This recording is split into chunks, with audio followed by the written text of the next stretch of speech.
Qarabağımızın hər bölgəsinə mahnı yazmışam. Qarabağımız azad olanda bir gün bir efirində ancaq onları oxuyaram. Yol gedir düz Şuşaya, ana gedək Zəngilana.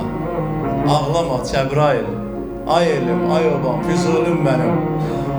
İnan ki, hər o rayonlar alınanda mən o mahnıları yazırdım, oxuyurdum. Özdə sevilir. Elə mahnılardı ki, dinlədikcə adam dinləmək istəyir. Mənim oxuduğum nəğmələr içində lirik nəğmələrdən sevilən bir nəğmə var. Nə vermirsən mənə dünya? Oxuyublar cavanlar. Onu oxuyum.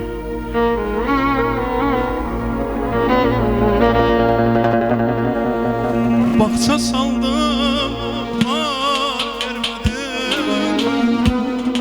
Sevgi verdin, yar vermedin.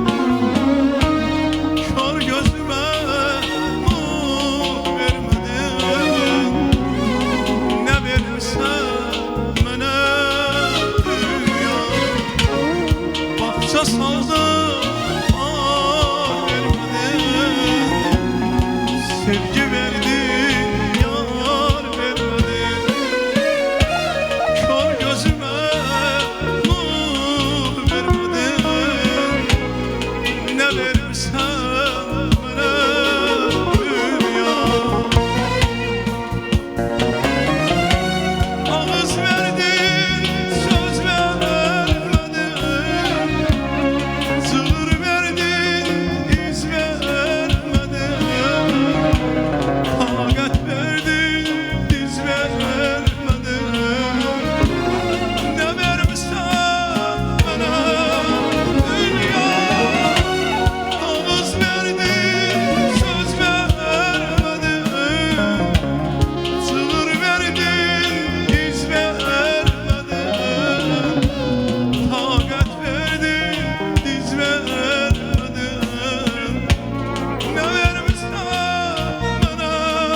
Saldın, var vermedin.